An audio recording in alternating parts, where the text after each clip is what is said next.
Welcome to Recovery Guy Podcast. Welcome. Recovery is a lifelong process.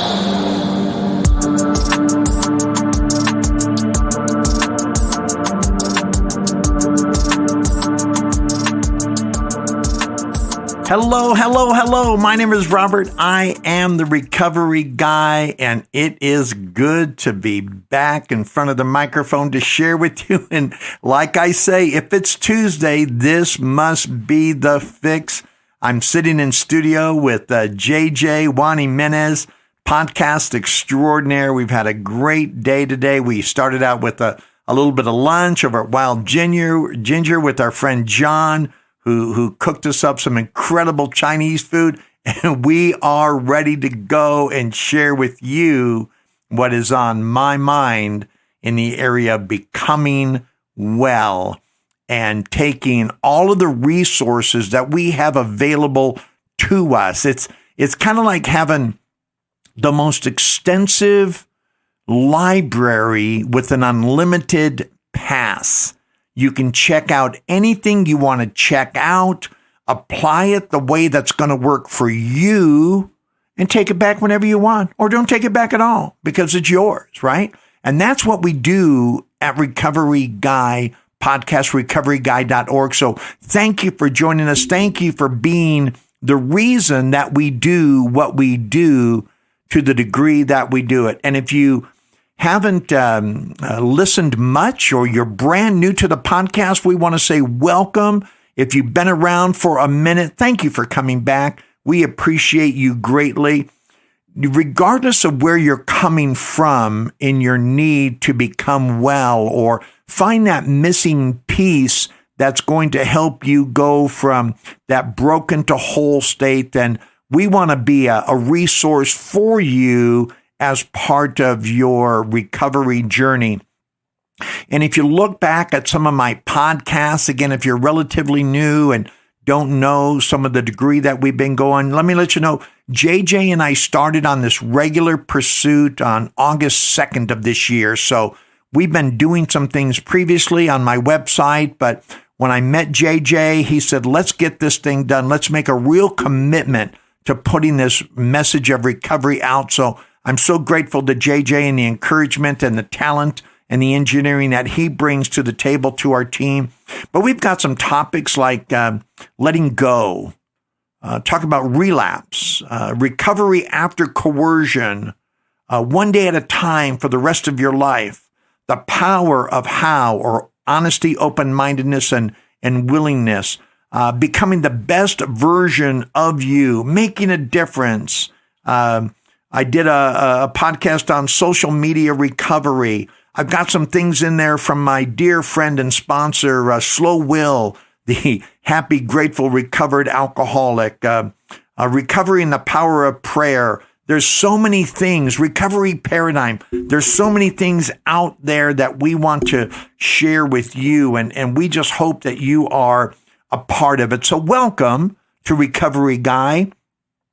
And again, my name is Robert. You know, I'm so blessed in the life that I have, that I just am so encouraged to share. And this weekend was a great and fabulous weekend.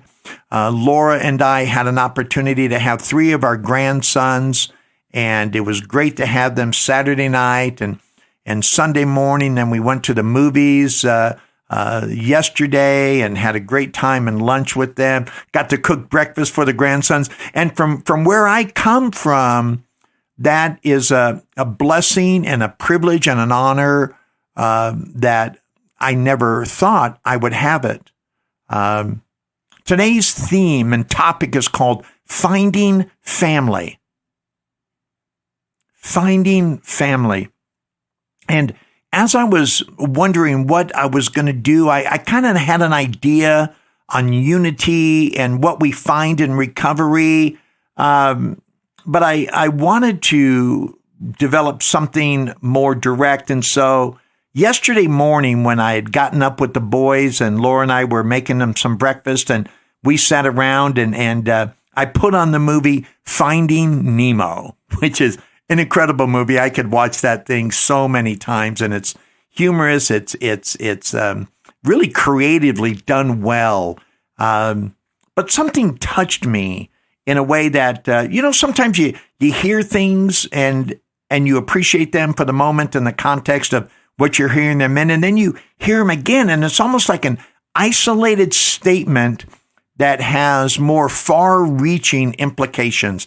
And this is what happened here. So if you're familiar with the movie Finding Nemo, you'll understand the situation and the scenario. And if not, go watch the movie and find it for yourself. But there's a part towards the end of the movie when Dory and Marlin are looking for Nemo. And Marlin is so frustrated with Dory because she keeps forgetting and things that could help Marlin find Nemo. And he's ready to leave. He is so frustrated with Dory that he is just done. He is put up and he is pretty much out the door. And Dory is so afraid because she's so alone and so isolated and so confused, but so loving and caring. She looks at Marlin. She's so afraid he's going to leave.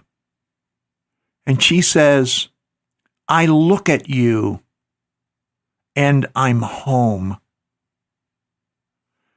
And when I heard that yesterday, and Dory said it in despair and in fear of losing that sense of home, that sense of family. Again, I look at you and I'm home. And I knew right then and there, watching this movie with my grandsons, what today's topic was going to be. It's finding home. A sense of family. A sense of belonging. Do you remember when you were at your worst? Do you remember what it was like to feel so empty and so despaired? And I've shared it before of being alone in a crowd.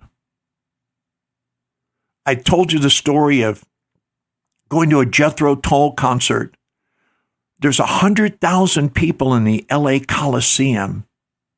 This was back in the 70s. And at one moment in the course of the concert, and again, I was really high, and yet I remember this strange feeling of being in the midst of all of these people and yet feeling alone. I would go to Christmas parties at my brother George's house, and I would need to get drunk and high before I went there with family, with my wife and my children and my parents and my brothers and sisters and nieces and nephews, and yet not finding family with family. Do you know what it's like to feel that way? I imagine you do. And then if your behavior was like my behavior was, that family either left you or you left the family. And we get so alone and so isolated that some of us give up the hope, or certainly our possibility decreases and diminishes greatly. So today, I want to talk about recovery and finding family and how important that is in our overall wellness. You know, when I got to the rooms of Alcoholics Anonymous, and maybe you felt this way in your 12-step or your secular or your religious recovery program on your journey. Again, it doesn't matter to me what your journey is. It just matters to me that you're on a journey of wellness. There are so many avenues for recovery. I hope you find one that works for you, that gives you the hope that you hear in my voice and in my content and others that you meet along the way. Remember, if there's hope in the future, this is Tom Maxwell speaking, if there's hope in the future, there's power in the present. And I want you to feel that power. But for those of us who want to understand what it's like to find family after losing it or never feeling you had it before, here's the true meaning of family. Family consists of the people who support and love you. This is through dictionary.com. And the people you can confide in and trust. Family consists of the people who support and love you, and the people you can confide in and trust. You know, it didn't necessarily mean that there was a DNA establishment. It didn't mean that you were related in a familiar or family line where blood ties you together. And that's what is so important about this family that we can find in recovery. It doesn't replace necessarily the family we lose along the way, but it's family, and we find it on this road, on this journey. Just like Dorothy and the Wizard of Oz. Remember? Dorothy was alone on her journey with Toto, and then she meets her 3 compadres along the way, and they became family. And then Dorothy gets her wish, and she returns home, and then after going on this journey with her other family, she goes back to her family. Great story. Watch The Wizard of Oz and with relationship with recovery in mind and going on an incredible journey that takes you to places. And I think you'll appreciate it. So when I first got to Alcoholics Anonymous and they read what was called the preamble, which they do before most meetings, and it says that Alcoholics Anonymous is a fellowship of men and women who share their experience, strength, and hope with each other that they might solve their common problems and to help others recover from alcoholism. And then it goes on. And that opening statement, that opening sentence, Alcoholics Anonymous is a fellowship of men and women. If that would have been the only thing that they would have read in that preamble, I would have stayed. Because I was so family and fellowship starved. On page 17 of the big book of Alcoholics Anonymous, you know, if you're not of AA, that's fine. Go get it anyway. You're going to love this book. You're going to make it part of your library and part of your life because it's a design for living, as it says, that demands rigorous honesty, but it's a design for living that helps everyone from every walk, every bend, every political, socioeconomical, spiritual background, religious background. It speaks to us all because it speaks to the heart, knowing the fallen condition we are in. And for those of us who want to be restored. On page 17, and it's the chapter, There is a Solution. It says, we are like the passengers of a great ocean liner when moment after rescue from shipwreck, when camaraderie, joyousness, and democracy pervade the vessel from the steerage to the captain's table. Wow.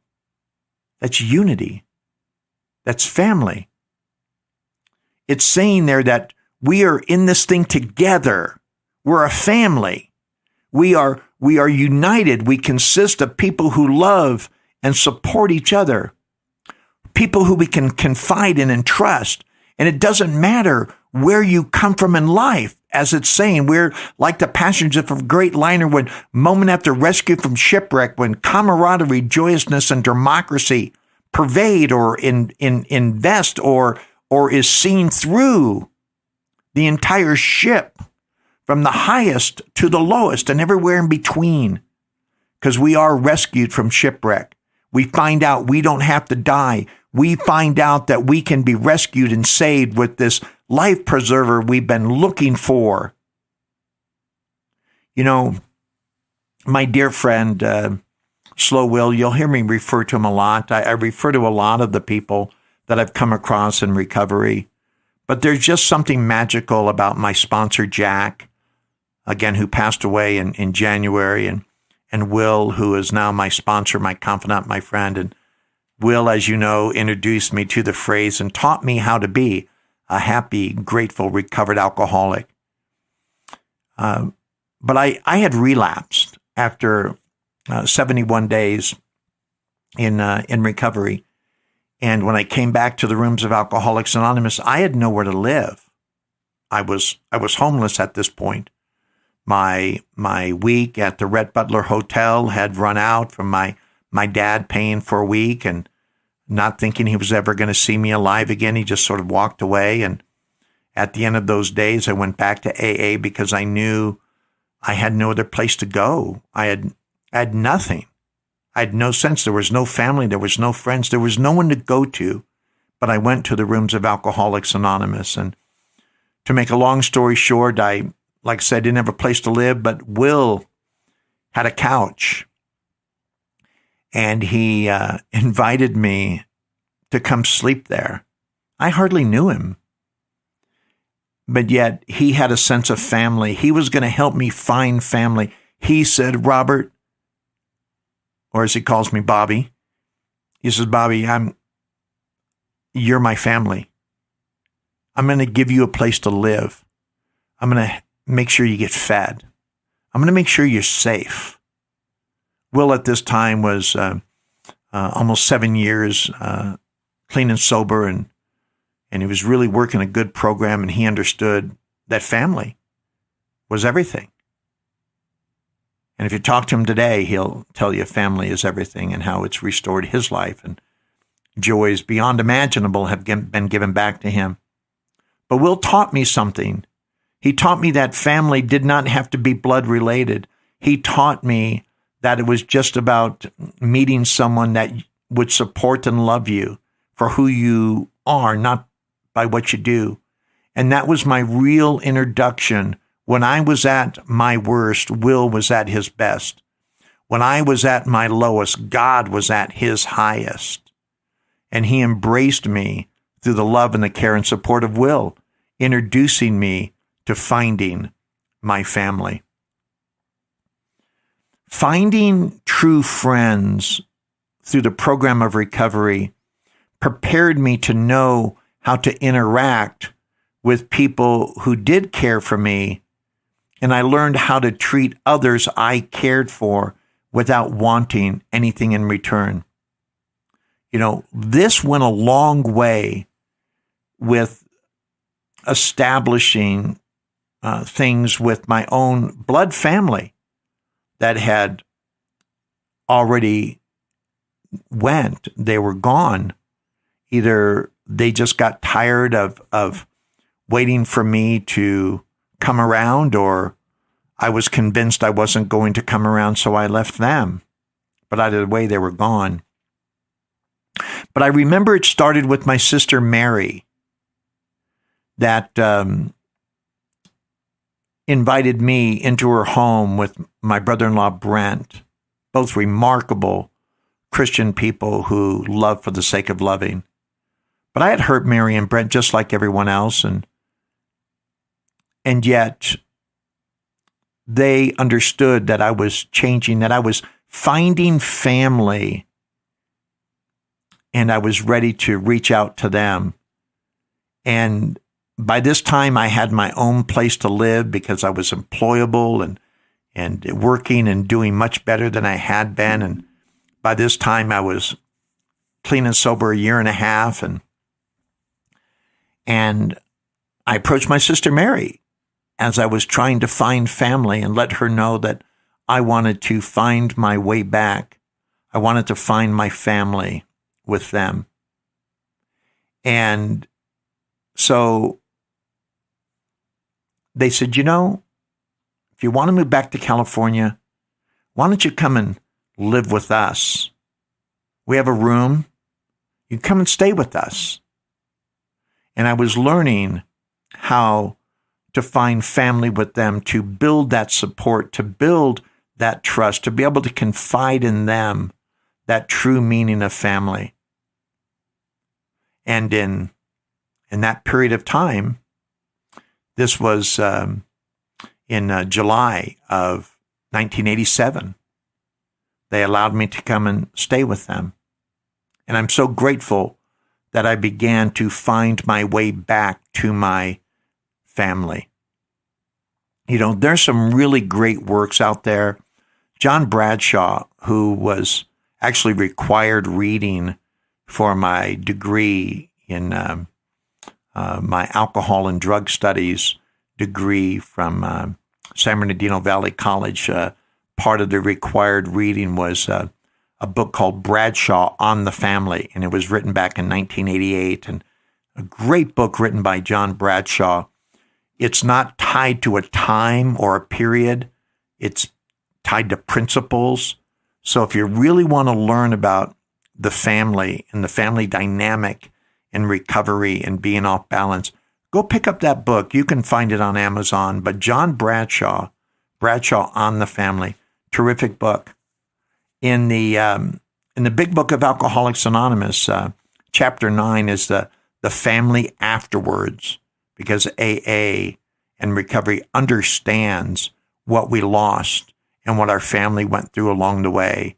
And there's a really great blueprint, a nice clear path of restoration. I have this really wonderful friend. You've heard me mention her before. Her name is Wendy. And Wendy and I met as a result of social media a few years ago. And Wendy, matter of fact, is coming up on 3 years. It won't be long. But I was checking with her and I said, Wendy, give me an idea, on this topic of finding family. And I'm just going to read you without edit what she wrote to me, and you'll get a sense of further what I'm talking about. When I mentioned it to her, I said, Wendy, give me an idea of what's going on in finding family. This is my topic. I sort of gave her a little outline of what I was going to talk about. And she did this, and I'm going to quote Wendy. She said, I can. And Wendy said, I think I recently started feeling that way. I got to more meetings and I'm being social with others in the meetings I go. I go out with my best friend in AA a lot, and we have girls' nights out and stuff. She said, I don't know when I became willing and open for it. It just came. Then she goes on to say, well, my family has always been weird. I don't really have much contact with my blood family. Too many fights when I was little and too much family drama. But now I have become a bit more open to repairing some of that, or at least building something new with family that maybe wants to. They didn't know how my drinking was since we all stopped contact before I was 14. This sense of family today has helped me with that past trauma and has inspired me to create new ones with my actual family. Other than that, it's been great to feel like I belong.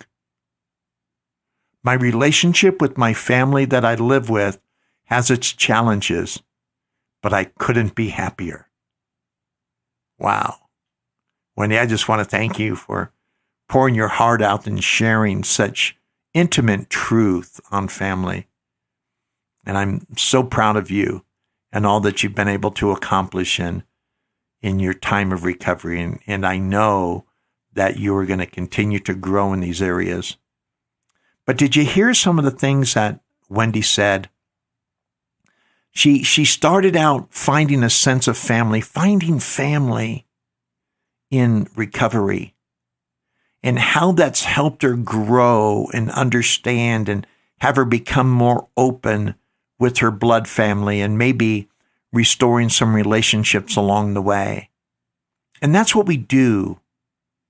That's what we hope to find family in this journey of recovery that will allow us to build and reunite and restore ties to family that we left behind along the way. So what do? We need to find a sense of order in our life as we work the plan of recovery. We need to learn how to better ourselves from the inside out. We need to put others first. In doing so, we are elevated. As the Bible would say, if you want to be first, you have to agree to be last.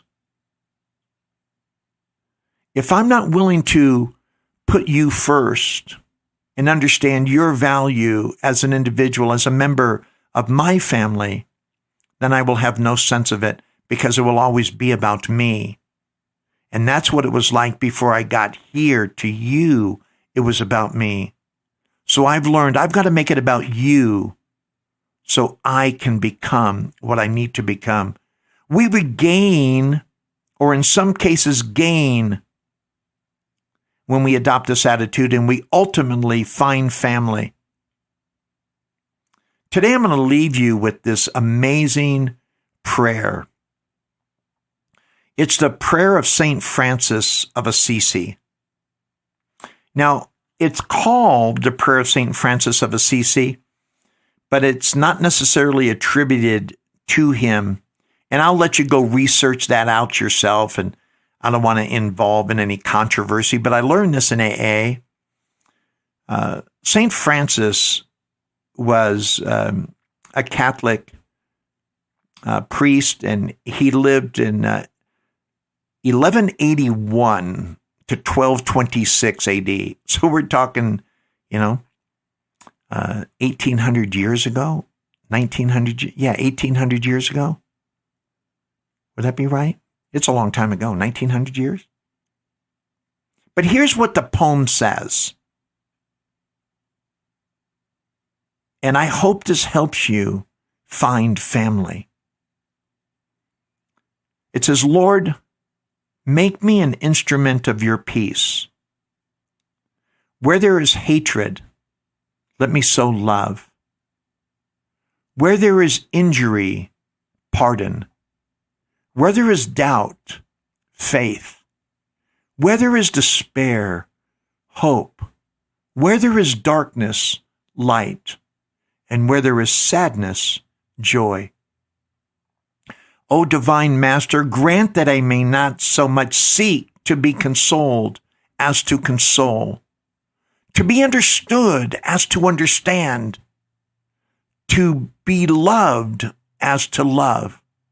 For it is in giving that we receive, it is in pardoning that we are pardoned, and it is in dying that we are born to eternal life.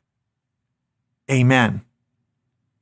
I hope this episode of Recovery Guy has encouraged you to find family, to find a sense of unity, to find a sense of hope, to fill that vacuum, to fill that void, to lose the despair, and to follow a prayer that you start as an instrument of peace, and you are born to eternal life. My name is Robert. I'm the Recovery Guy. Thank you so much for joining us today. Find us on The Fix. Find us on The Checkup. Find us on all the major podcast channels. Go to recoveryguy.org. But find us. Share. Subscribe. Comment.